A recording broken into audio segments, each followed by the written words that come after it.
Howdy, howdy, howdy, my name is Anachi Sasuke, and welcome back to Let's Play Hiveswap Friendship Simulator. Now, full disclosure before we start, I'm still sick. I just took some expectorant cough medicine, so my voice might sound a little bit weird at times. I might also start coughing really bad during the video.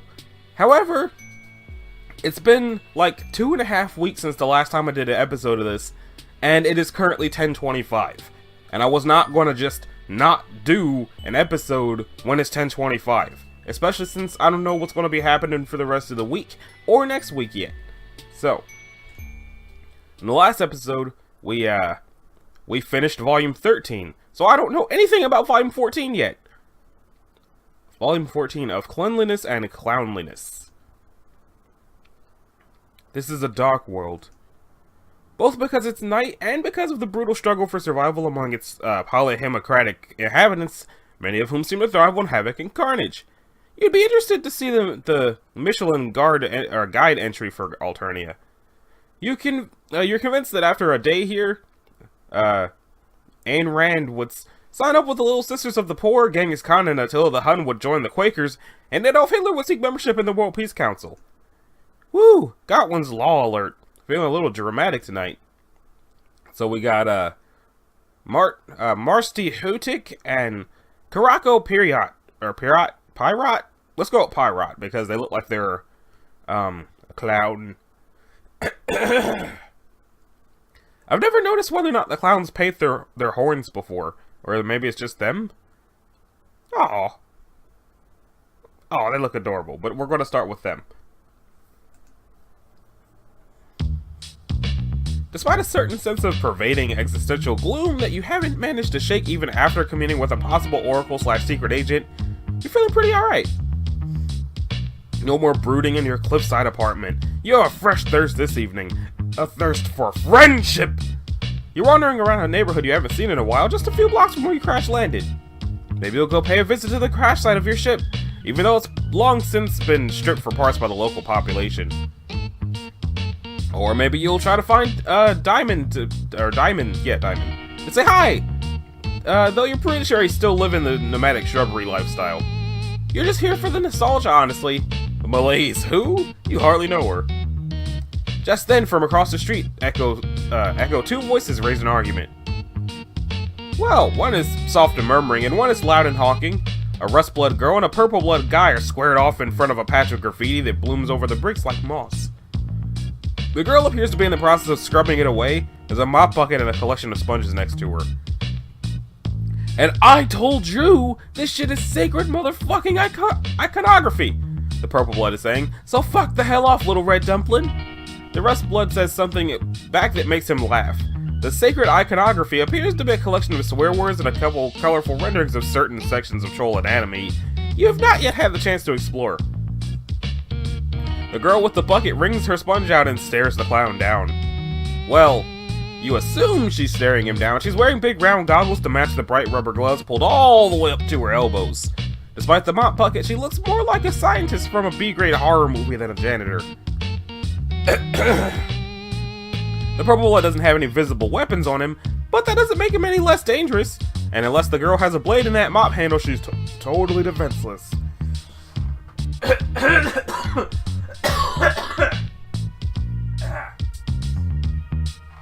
I don't know how well the microphone picked that up, but if it picked it up perfectly, I am so sorry. But despite my probably dying, we're still going to do this. You face this precise scenario more than once, but it doesn't get any easier. No matter how much self-confidence you earn or hardships you endure, life or death friendship decisions don't get any easier. We can either intervene, or mind our own business for once in our life. And of course we're going to intervene for the first option. Who are you kidding? You were never going to leave her to fend for herself. It's against your religion of reflexively and ceaselessly searching for new buddies. You aren't making excuses for it anymore. You've decided to take what Boldir said to heart and just resign yourself to your fate. Well, that isn't exactly what she said, but a lot of it was confusing and spooky. You're half convinced she was just doing it for the mysterious aesthetic. You strike confidently towards the altercation, calling out a challenge to the rogue clown. Nobody messes with those less fortunate while you're on the case. And since it's been resoundingly too long since you've had a truly ironic and hilarious twist of fate befall you, as soon as you step up to the sidewalk, the Purple Blood's fist connects with your head, and your head connects with the concrete. Who would have thought that intervening was the wrong thing to do? Who'd have thought? So I guess let's go back and then not say anything. Doop-a-doop-boop-bop-boop-boop.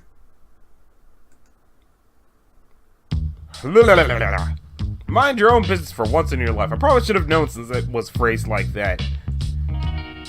Listen, you aren't the goddamn alien special forces. You aren't the friendship police.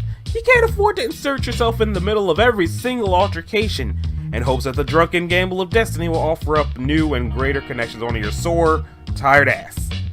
You aren't made of goodwill alone. Everybody needs breaks, man.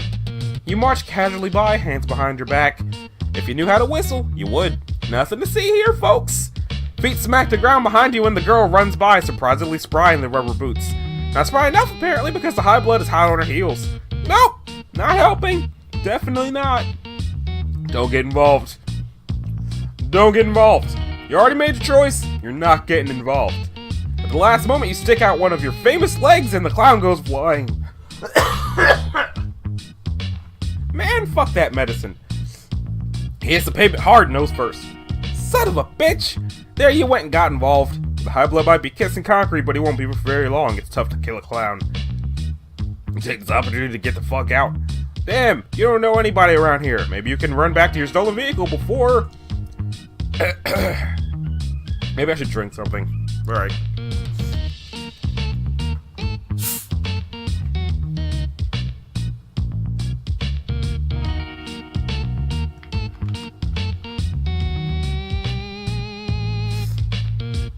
Y'all can't see what I drank, so let's just pretend I drank Faygo out of a pumpkin.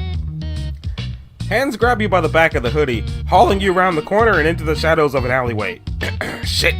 The clown must have friends, and those friends must have circled around behind you. You open your mouth to scream, not because you think anyone's going to help you, but just because you might as well. If you can't go out fighting, might as well go out making as much noise and being as obnoxious as possible. A rubber-gloved hand slaps over your mouth before you get out more than a squeak. You taste soap. Chill. Stop struggling. It's the Rest Blood girl. She's taking the time you bought her and cashed it in to take refuge in an alleyway. So if you hold still as the Purple Blood storms by, stomping and cursing and bleeding from a gash across the forehead. Ha! You did that. Your leg did that. You will never get over the rush you received from doing something cool and competent. Unlike taking cough medicine before recording, Marcy holds on to. When did we find out her name? Marcy holds on to you until the sound of his footsteps fade. You feel her heartbeat hammering against your back. She lets you go and slides away to the other side of the alley, as if an apology for being so close to you before.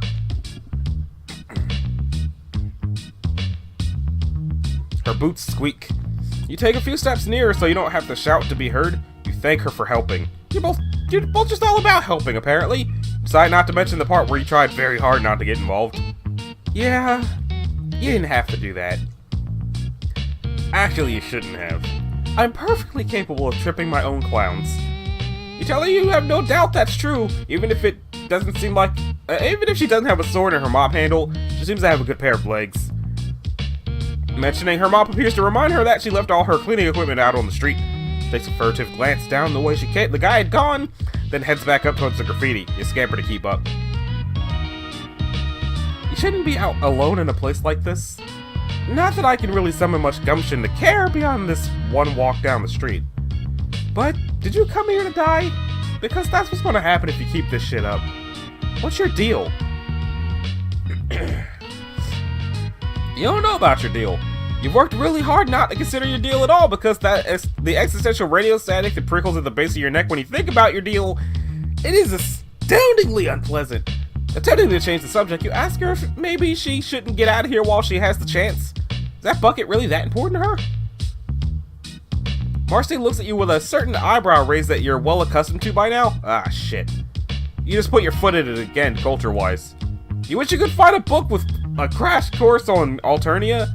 Or at least a decent Wikipedia article, but it's not like there are any helpful Earth Guide for Idiots. At least you've never heard of one. Besides, things are different depending on where you are on Earth geographically. You imagine it's the same for Alternia.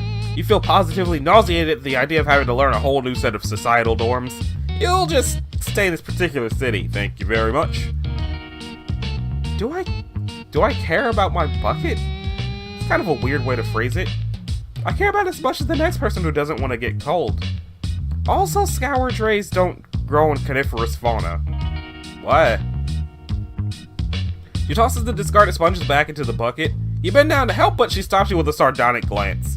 Most of her glances are sardonic, but this one especially so. She goes back to work on the graffiti. If you're going to hang around, you could at least make yourself less useless. Watch to make sure that high blood doesn't come back. Oh yeah, for sure. You totally do that. Of course, you won't be able to actually do anything if he comes back. Where's her melee when you need her? Maybe you could use your own limp corpse to slow the clown down. Not that you know Marcy well enough yet to love the idea of sacrificing yourself for her. Man, character development is great. Not immediately going to your death is great. That thought alone, that thought sends a creeping wash of anxiety along your spine. You don't understand it, so you try to distract yourself. You ask Marcy if she just cleans graffiti or if she has other jobs. Okay, well, maybe not jobs. You know, nobody on Alternia has an actual job.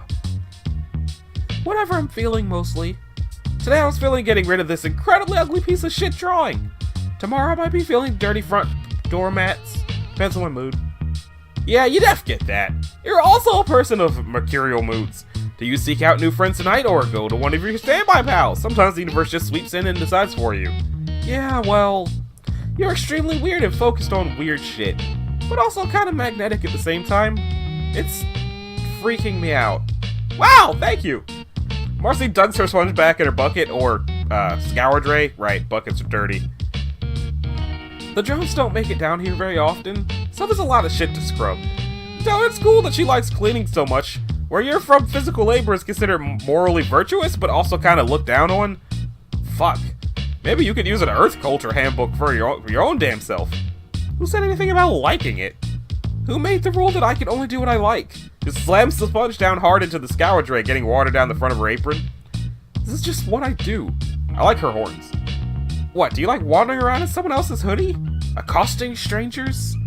Kind of. Sometimes. You didn't choose the friend life chose you. But Marcy isn't a stranger in a strange world like you are. She's got horns and gray skin and everything. You realize she's a rusty, but come on. Oh yeah, how many burgundies do you know exactly? Well, one, and he's interested in meat. But he's pretty enthusiastic about it. One might say over enthusiastic. You think I'm not enthusiastic? She scrubs harder to show you how enthusiastic she can be. A delicate calligraphy-based rendering of the word globe gobbler disappears beneath her soapy hands. Okay, maybe Diamond is not the greatest example of someone enjoying their hobbies in a healthy and natural way, but you know plenty of other low bloods with cool hobbies. Skyla, Chixie, Sarava. Am I supposed to know who these idiots are? Not all low bloods know each other. Aw man, that's not what you meant at all. I'm not going to explain my life story to some random alien. Are you going to help or not? Oh, well, you thought you were supposed to be keeping an eye out for clowns. Yeah, well, instead you're asking me invasive questions. So now help me scrub.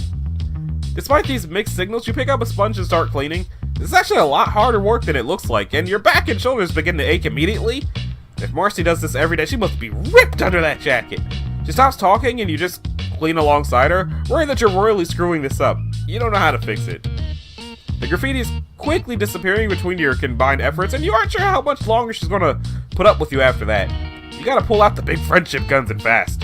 You ask, in your characteristically smooth style, what she's doing after this. Any plans? Just hypothetically? Who knows? Probably I'll just look for more shit to clean. Well, it just so happens you know a lot of dirty places, just exponentially filthy. Oh yeah? Where? Let's try downtown. I feel like uptown has a bunch of purple bloods and anger. You suggest this place? This place sure looks ripe for some serious power cleaning, cause wow, filthy. Yeah, I guess. I was planning on cleaning out here anyway. The drones mostly take care of the high blood neighborhoods. Interesting. Zebra had low bloods cleaning for him, but maybe he's an exception.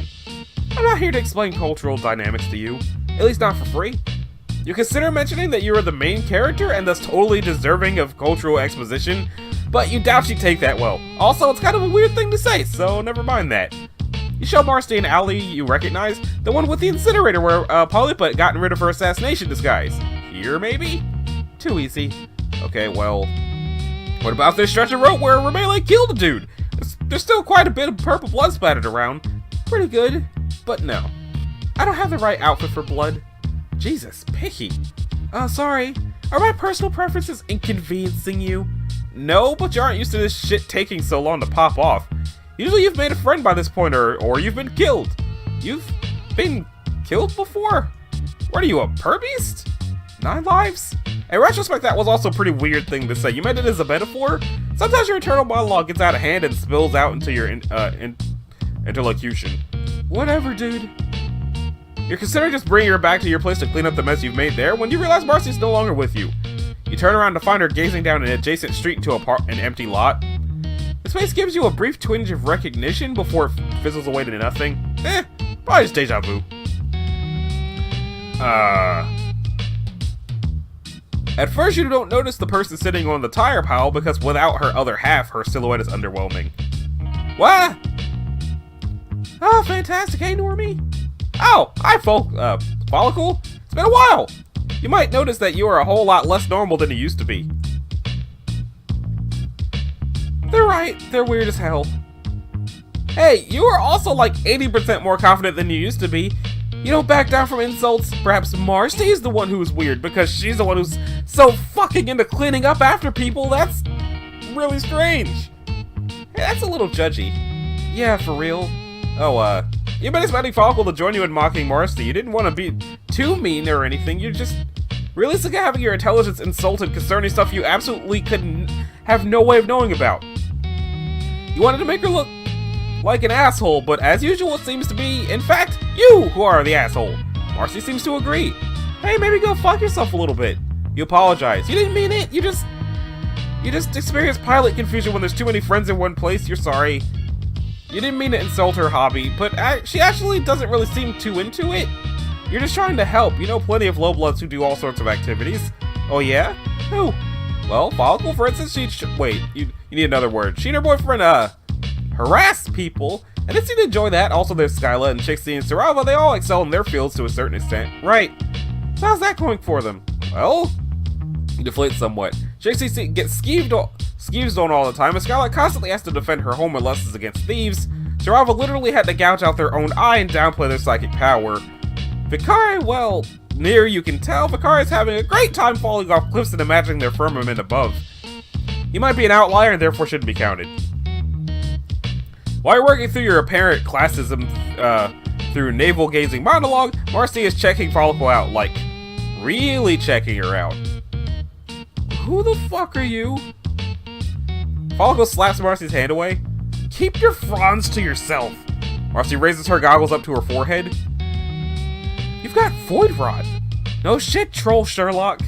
Marcy gives another once-over. She looks impressed. You honestly can't blame her if Marcy likes grimy things well. Follicle's right up her alley. Dirt Eldorado. Selfishly, you wish you'd met Marcy back when you were more of a wreck at the beginning of your adventure? You're filthy. And you have no idea what you're talking about. Also, fuck you. Marcy touches her on the forehead, slowly this time so as to not take her by surprise. Follicle resembles a nervous little bug trying to decide whether or not to scuttle away.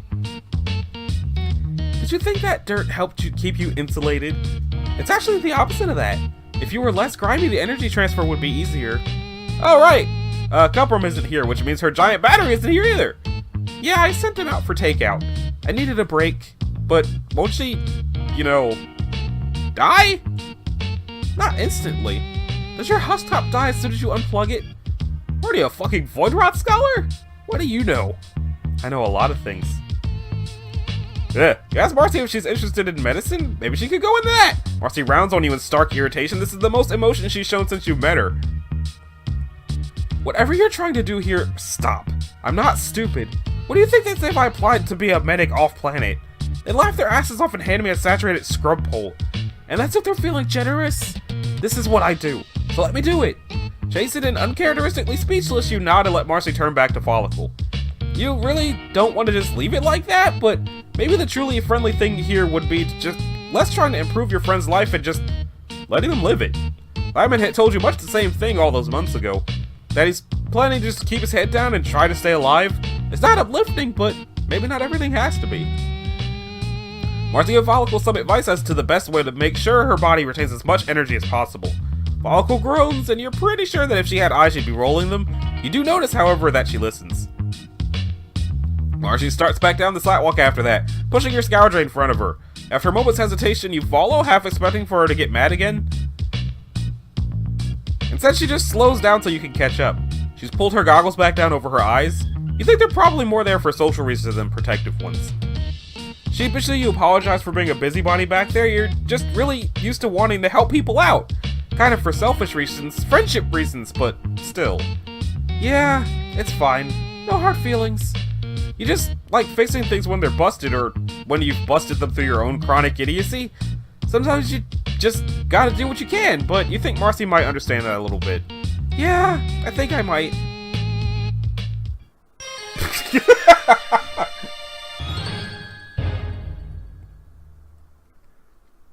Sometimes it be like that.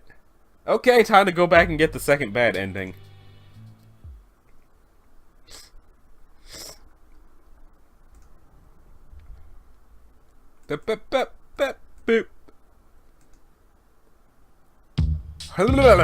Mind your own business. That's a lot of talking. Let's try Uptown. It just so happens that you have connections. Uptown girls and boys. Yeah,